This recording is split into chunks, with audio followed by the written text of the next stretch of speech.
Hey, what's up guys? Welcome to Learn and Explore. من یادە پزیشکی ڤێتەرنەری و مامۆستای زمانی ئینگلیزی. پێکەوە دەست بۆ کۆرسە بە بەرامبەرەکەن کە پێشتر بەڵێنمان پێیا بوون.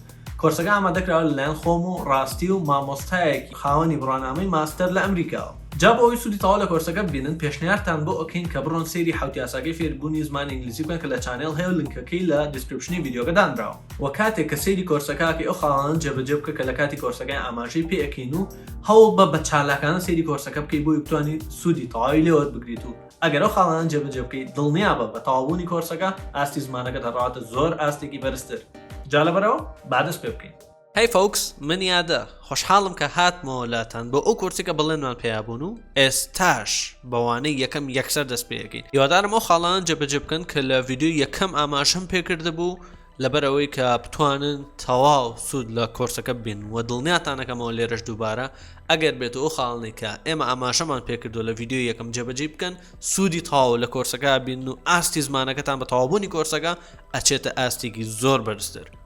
جا لەبەرەوە هیچ کات بە فێڕۆ ناین و let's get started. تایتڵی چیرۆکەمان بریتیە لە ترۆی. تەسەوورەکەم زۆربەتان فلیمی ترۆیتان بینی بێت یان بەرگوێتان کەوت بێت. ترۆی خۆی شارێکی کۆنە کەوتە ڕۆژ ئاوای تورکیای ئێستا، بەڵام ئێستا و شارە نەماوە گالیپۆلیە پێم وایە شوێنەکەی ئێستا. هەرچۆنێ بێ ئەمە تایتڵی و چیرۆکەیە کە هەڵمان بژاردووە و چیرۆکە وتراوەتە لەمبیل بۆڵر. ئۆکەی دەستپێکی چیرۆکە بەم جۆرەیە ئێرە ناکەینەوە بە کوردی لەبەر ئەوەی سەبەتان ڕوونەکەمە بۆچی. ئەمە پوختەی چیرۆکەکەی.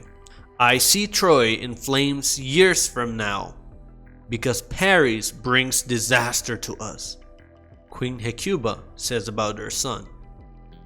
Paris's father, King Priam, wants to kill him, but Paris lives and later loves Helen, King Menelaus's queen from Greece. When Paris brings Helen to Troy, war begins between the Trojans and Greeks. گرنگ نییە ئەگەر لێرە تێنەگەشتووی لەبەر ئەوەی کە دوای ئەوەی چیرۆکەمان ڕوون کردەوە خۆت بە تەواوی لەمانەیە ئەوە تێگەیت. جا لەبەرەوە یەکسەر دوای ئەوەی کە چیرۆکەکە بەشێکیمان ڕۆشتین و سوودتان لە کۆرسەکە وەرگرت ئەو وەختە یەکسەر دەتوانەوە بکەنەوە بە کوردی و دڵنیاشە بنەوە لەوەی کە سوودێکی تەواوتان لە کۆرسەکە بینیوە. چاپتەری یەکەمی چیرۆکە بەم جۆرە دەست پێ دەکات. Chapter 1. The child must die. The child must die. ئەمەواتە چی؟ واتە منداڵەکە the child must die. منداڵەکە the child must ئەبێت یان پێویستە die بمرێت. منداڵەکە پێویستە بمرێت. The child must die. ڕاینە مناڵە کێ بۆچی پێویستە بمرێت؟ Let's find out. Okay, یەکەم جار ئەی خوێنمەوە یەکجار دوای ئەوە وشە بە وشە و دێڕ بە دێڕ بە تەواوی ئەیکینەوە بە کوردی. Everything begins when Priam is the king of Troy and Hecuba is his queen. At first, things go well for them. They have a daughter, Cassandra, and later a son, Hector. Then after some more years, they have a second son. His name is Paris. But when this child arrives, Hecuba is not happy. What's wrong? Priam asks. I am afraid, Hecuba answers. I see Troy in flames years from now because Paris brings disaster to us. Priam takes away his young son fast. He speaks quietly to one of his men, Achilles. Take this child into the mountains. He must die there. So Achilles takes Paris to Mount Ida, but he cannot kill the young boy there. You can live here with me and help me with the sheep when you are older, Achilles says. He gives the child to one of his women in his country house. Then he goes back to Troy. He gives a dead dog's heart to Priam and says, My king, your son is dead. Here's his heart. Good work, Achilles, Priam smiles. ئێستاش وەک هەمیشە ئەوەی کە خوێندمانەوە ئەیکەینەوە بە کوردی و باسی هەموو شتەکانی ئەکەین. ئۆکەی دەستپێکی چیرۆکە بەم جۆرەیە. Everything begins. هەموو شتێک دەست پێ دەکات. Everything begins. هەموو شتێک دەست پێکات ئاگاتان لە ئێسەکان بێ ئاگاتان لە ئز و ئەموئار بێ ئاگاتان لە هاو و هاز بێ ئەها فۆکەسی تەواو بکەن و ئەها هەوڵبند بە وزەوە دابنیشن لەبەرەوەی بتوانن سوودی تەواوی لێوە بگرن okay everything begins هەموو شتێک دەست پێکات when چ کاتێک when ئەو کاتێ یان کاتێک Priam is the king of Troy Priam پاشای ترۆیە Priam is the king of Troy Priam پاشای ترۆیە کاتە هەموو شتێک دەست پێکات when کاتێک کاتە when بۆ کات بەکارێت Priam is the king of Troy Priam پاشای ترۆیە and Hecuba is his queen و هێکیوباش شاژنەکەیەتی شاژنی کێیە شاژنی Priam لەبەرەوەی باسی Priam ئەکەین و هێکیوباش ئەگەڕێتەوە بۆ ئەو ئەڵێن his queen بەڵام ئەگەر باسی هێکیوبا بکەین و بڵێن Priam پاشایەتی ئەڵێن Priam is her king یعنی Priam پاشای هێکیوبایە بەڵام لێرە مەوسم لە هز و هێرەکەیە کە جێ بکەنەوە بۆ ڕەگەزی نێر هز بەکارێت بۆ ڕەگەزی مێ her لێرەیە ئەڵێن هێکیوبا is his queen هێکیوباش شاژنێتی کاتە Priam پاشا هێکیوباش خێزانێتی و شاژنە at first لە یەکەمەوە at first لە یەکەمەوە first یعنی یەکەم second یعنی دووەم third یعنی سێم یەکەم دووەم سێم جا هەموو شتێکیشتان لەسەر شاشەکە بۆ نانووسم لەبەرەوەی خۆتان تۆزێ هەوڵ بن و بگەڕن بە دوای شتەکانە ناک هەر هەموو شتێک حازر بێ لەبەردەستان okay at first لە یەکەمەوە things go well for them شتەکان things شتەکان go ئەڕوات well for them بە باشی ئەڕوات well یعنی بە باشی things go well for them یعنی شتەکان ها بە باشی بۆیان ئەڕوات یعنی ژیانێکی خۆشیان هەیە هەموو شتێ ئاساییە they have a daughter ئەوان کێن دەی جوابم بەرەو ماڵەوە بێ ئەوان وەستمان لە King Priam و Queen Hecuba they have a daughter they have a daughter کچێکیان هەیە they have a daughter بەڵام ئەگەر باسی King Priam خۆی بکەین ئەڵێن he has a daughter ئەگەر باسی Hecuba بکەین ئەڵێن she has a daughter بەڵام لێرەیە باسی هەردووکیان ئەڵێن ئەڵێن they have a daughter کچێکیان هەیە کچێک a daughter یعنی کچێک a daughter یعنی توانین بڵێن they have one daughter یەک کچیان هەیە هەر هەمان مانایە they have a daughter ناوی چییە کاساندرا ئەمە ناوی کچەکەیەتی کە ناوی کچەکەیانە کە ناوی کاساندرایە and later دواتر later یعنی دواتر ئەمەس لەوێ دوای چەند ساڵێک بێت هەرچەندێک دواتر a son کوڕێک a son کوڕەکەش ناوی چییە Hector باشە کاتە they have a daughter and a son کوڕێکیان هەیە لەگەڵ کچێک کاتە daughter بەمانەی مناڵی کچێت son بەمانەی مناڵی کوڕێت okay they have a daughter and a son then after some more years then دواتر after some more years دواتر دوای چەند ساڵێکی زیاتر after some more years هەندێک ساڵی زیاتر some یعنی هەندێک more یعنی زیاتر years واتە ساڵەکان دواتر دوای چەند ساڵێکی زیاتر they have a second son مناڵی دووەمیانە بێت یان کوڕی دووەمیانە بێت second son واتە کوڕی دووەم لە ئەوڵە وتمان first یعنی یەکەم second یعنی دووەم third یعنی سێم کاتە first یەکەم سەنیان کێ Hector و دوای ماوەیەکی تر they have a second son کوڕی دووەمیانە بێت his name is Paris ناوی ئەم کوڕە چییە Paris ناوی پاریسە his name بەڵام ئەگەر بێت و لێرەیە کچێک بە ئەمانوت چی لە جیاتیوی بڵێن his ئەمانوت دەست خۆش her name is Paris okay دواتر چی ڕۆیات but when this child arrives بەڵام کاتێک ئەم منداڵە ئەگات مۆسی لەوەکە ئەم منداڵێتە ناو خێزانەکە و لە دایکە بێ but واتە بەڵام when this child arrives کاتێک لە سەرەتاشەوە وتمان when یعنی کاتێک بەمانای کاتێکیت و بەمانای پرسیارکردن بۆ کاتیشێت when this child واتە ئەم مناڵە ناڵێ that child ئەو مناڵە بۆ دوور this child ئەمەسی لەم مناڵێ شتەکە لە بەردەستمانەوە باسێکین when this child arrives کاتێک ئەم منداڵە یەت مۆسی لەوەیە کە لە دایکە بێتێتە ناو خێزانەکە خۆی arrive بەمانای گەشتنیت بۆنە سەفەرێکی arrive ئەو بەمانای گەشتنیت بۆ شوێنی مەبست بەڵام لێرە یانوەسی لەوەیە کاتێک مناڵەیەتە ناو خێزانەکەەوە Hecuba is not happy Hecuba دڵخۆش نییە she is not happy. She is not happy. هێکیوبا کێ؟ دایکی مناڵەکێ. کاتە کاتێ مناڵ لە دایکە بێت دایکی دڵخۆش نییە. ئەتوانین لە بژاتیەوەی بڵێ هێکیوبا is not happy. ئەڵێ she is not happy. بەڵام لێرەیە لەبەر ئەڵێن هێکیوبا لەبەری پێشتر نەناسێنراوە. لێرەیە بێ ناوی بێنین. ئۆکەی؟ هێکیوبا is not happy. بەڵام ئەگەر هاتوو کینگ پرایمیش پرایم واتە باوکیشی دڵخۆش نەبووە لێرەیە ئەمان توانی بڵین پرایم and هێکیوبا are not happy. ئەوان دڵخۆش نین. ئەو وەختە ناڵین they is not happy. ئەڵێ they are not happy. ئەوان دڵخۆش نین. دواتر چیە بێت؟ What's wrong? Prime asks. Prime پرسیارەکە. Prime asks. واتە Prime پرسیارەکە. ئەمە ئەم شێوازە کاتێکە چیرۆکێکە گێڕێتەوە ئەم شێوازە بەکارێت قسەکە کات دوایڵێ فلان کەس ئەڵێت. یان فلان کەس پرسیارەکە یان فلان کەس پێیەکەنێ. تێگەن لە مەبەستم ئەوی کە بینی دوو کۆماکەیە هەیە ئەوە قسەی Prime. ئەڵێ what's wrong? یان what is wrong? ئەڵێ چ شتێکی خراپ هەیە؟ ئەها ئەم شێوازە پرسیارکردنە بۆ کاتێکە کە هەست بکەی بەرامبەرەکە قەلەقیەکی تایە دڵتەنگیەکی تایە ها شتێکی نائاسایی هەیە ئەڵێ what's wrong؟ یعنی چی بووە؟ چ شتێکی خراپ هەیە؟ what is wrong؟ چ شتێکی خراپ هەیە؟ I am afraid. من ئەترسم من قەلەقم. I am afraid. I am afraid. کێ قەلەقە؟ هێکیوبا answers. هێکیوبا جوابەیەتەوە واتە خێزانی واتە دایکی پاریس جوابەیەتەوە ئەڵێ I am afraid. من ئەترسم من قەلەقم. کاتە ئەگەر ئێمە باسی هێکیوبا بکەین ئەڵێن she is afraid. بەڵام کە خۆی قسەکاکە ئەڵێ I am afraid. بەڵام ئێمە ئەگەر باسی بکەین ئەڵێن she is afraid. Okay.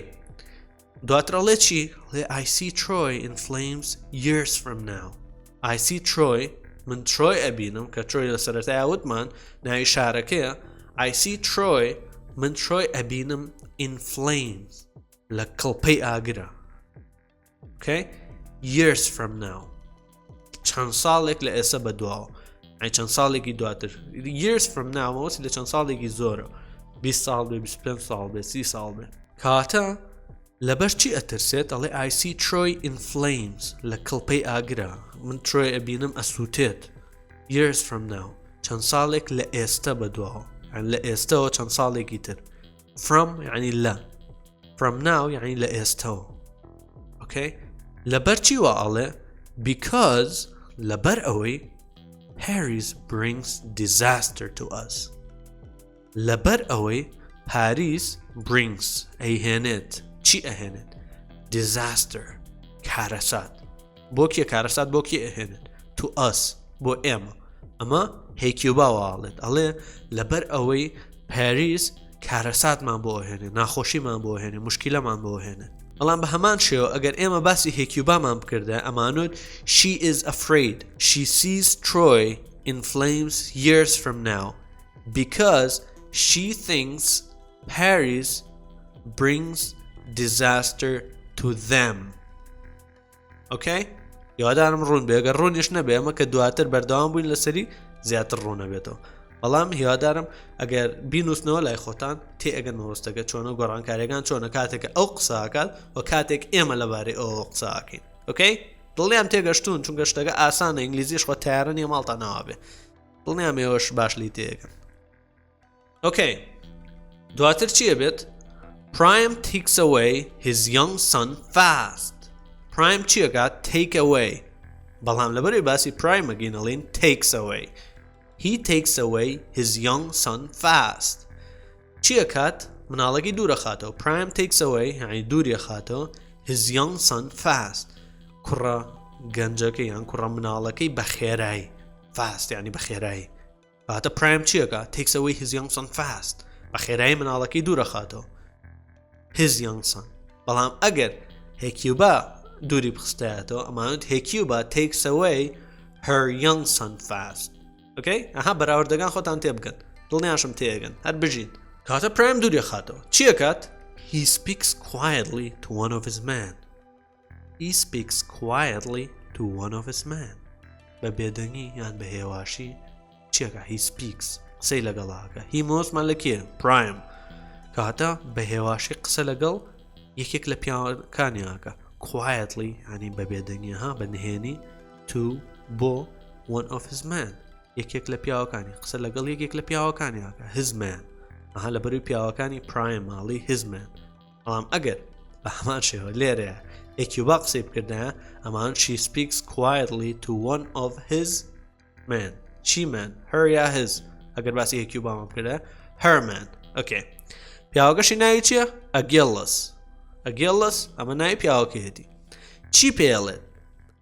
take this child into the mountains ئەم منداڵە ببە take this child واتە ئەم منداڵە ببە take یعنی بیبە this child ئەم منداڵە into the mountains بۆ ناو شاخەکان into واتە بۆ ناو the mountains شاخەکان mountain واتە شاخ mountains واتە شاخەکان کاتە پێڵێت چی ئەم منداڵە ببە بۆ ناو شاخەکان he must die there ئەبێت لەوێ بمرێ he must die there ئەبێت لەوێ بمرێ هی مەبستی لە کێ ئەبێ بمرێ Paris دەستخۆش کاتە Paris must die in the mountains ئەمە شێوازێکی ترە بە دەربڕینی ڕستەکەمان Paris ئەبێت بمرێت لە ناو شاخەکان wow interesting ها وانە خۆشە بزانین چیرۆکە بەکوێگات so بۆیە Achilles takes Paris to Mount Ida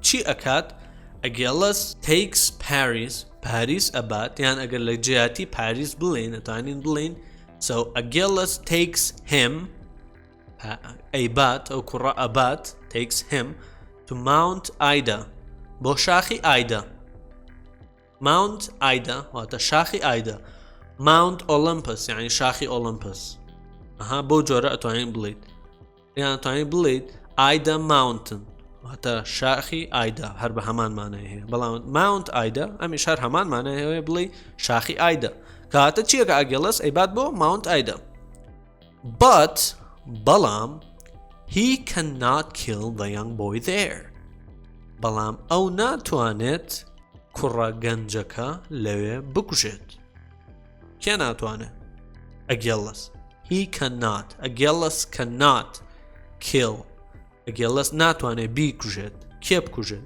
the young boy there کوڕە گەنجەکە there یعنی لەوێ مەبەستی لەکوێ مەبەستی لە شاخەکانە مەبەستی لە Mount Ida okay stay focused بکەن کەواتە Achilles ئەیبا بۆ Mount Ida Paris ئەبات بە Mount Ida بەڵام ناتوانێت لەوێ بیکوژێت he cannot kill him ئەگەر ئاوا باسی بکەین he cannot kill him ناتوانێت بیکوژێت مەوەسمان لە کێ مەوەسمان لەوێ Achilles ناتوانێت Paris بکوژێت that's it you can live here with me تۆ ئەتوانیت لێرە لەگەڵم بژیت you can live ئەتوانی بژیت here لێرە with me لەگەڵ من ئەتوانی لێرە لەگەڵ من بژیت you can ئەمە مەوەستی لە کێ پێڵێ you can تۆ ئەتوانی مەوەستی لە پاریسە ئەمە Achilles پێڵێ you can live here with me live واتە ئەژی here واتە لێرە there واتە لەوێ okay ئەها ئەگەر خۆت نایەک تۆ تەرکیزی زیاتر بکەن ڕێک لە مەبەستەکە تێگەن دڵنیام تەرکیزیشتان کردو لە مەبەستەکەش بە تەواوی تێگەشتون مەوەستم لە وشەی here یعنی ئێرە there واتە ئەوێ ئەمە دوای ئەوەی کە ئەگەنە شاخەکە ئەڵێ you can live here with me ئەڵێ توانین لێرە لەگەڵ من بژیت me لەگەڵ من with یعنی لەگەڵ and help me و یارمەتی من بیت with the sheep لەگەڵ مەڕەکان sheep واتە مەڕ sheep واتە مەڕەکان واتە sheep بەمانەی مەڕەکانێت بەمانەی مەڕیشێت واتە کۆ تاکی وشەکە هەر هەمان وشێ okay ئەتوانی یارمەتیشم بی لەگەڵ مەڕەکان کەی when you are older کاتێک کە گەورەتر بووی when you are older old واتە گەورە older واتە گەورەتر کاتە پێڵێ تۆ ئەتوانی لێرە لەگەڵ من بژیت و یارمەتیم بی لەگەڵ مەڕەکان مەوسی لەوەیە لە شوانی ئۆمانی لەگەڵا بکە کاتێک کە گەورەتر بووی Achilles says Achilles واڵێ ئەمە Achilles ئەمە قسەی Achilles بوو کە بە پاریسی وت دواتر he gives the child to one of his women in his country house he gives the child ئەو منداڵەکە ئەیات he give واتە ئەیات he gives ئەیات منداڵەکە the child منداڵەکە to بۆ one of his women بۆ یەکێک لە ژنەکانی مەوسی لەوەیە لەوانەیە کارەکەری بوو بێت لەوانەیە هایتر ئەوانەی کە لە شێردەسیا بوون ئەیا بە یەکێک لە ژنەکانی to one of his women لەکوێ in his country house لا یەکێک لەو خانووی کە لە شاخەکە هەیەی country بەمانای وڵاتیت و لە هەمان کاتا بەمانای دەوروبەری شاریشێت country house مەوەسی لەو خانوانەیە کە لە دەرەوەی شارە نەهایتە لە ناو شاخەکان بێ یەکێک لە شوێنێک هینێکی هەیە خانوویەکی هەیە لە دەرەوەی شار ئەو پێوترێ country house کاتای میش کە خانوویەکی هەیە لەسەر شاخەکان لە ناو شاخەکان لێش خێزانێکی هەیە ژنێکی هەیە ئەیاتێ کاتە منداڵەکە ئەیات مەوەسی منداڵەکە he gives Paris at time libri the child believe he gives Paris to one of his women in his country house in his country house libri garata bo agelas then دواتر he goes back to Troy he goes back arwato arwato he goes back اگر بلی he goes to Troy وات arwat bo Troy الان he goes back libri خوي ليو هاتو to Mount Ida اینجا الراتو بو Troy کاتا then he goes back to Troy الراتو بو Troy okay ابزام همش تيك واضح ودلني همش تيك اشتغشتون he gives a dead dog's heart to Prime and says he gives a dead dog's heart دلي ساكيكي مردو يعني مردارو بو يعني توبيو dead واتا مردو يعني مردارو بو ليرياك خومان بو اجل مردارو بون بكارهنين یان تۆپین لێرە a dead dog's heart تواتە دڵی سەگێکی تۆپی و dead واتە مردوو dog's heart ئەها ئێسا کە بە کۆماوە زیاد کراوە dog's heart واتە دڵی سەگ واتە بۆ خاوەنددارێتی ئێسا he gives a dead dog's heart to Prime یا بە Prime and says و ئەڵێت my king your son is dead here's his heart لە پاشام یان گەورم بەڵام لێرە ئەوانەی پاشام my king واتە پاشای من ئەمە ئەگێڵە سوهاڵێ پاشای من my king your son is dead کوڕەکەت مردووە تاوانی فنشی کردووە your son واتە کوڕەکەی تۆ your son کاتە ئێمە ئەگەر باسی بکەین ئەڵێن his son بەڵام لێوە کە بەرامبەرێتی قسەی بۆکە ئەڵێن your son is dead کوڕەکە مردووە here's his heart here is his heart دەسی وا لێ کات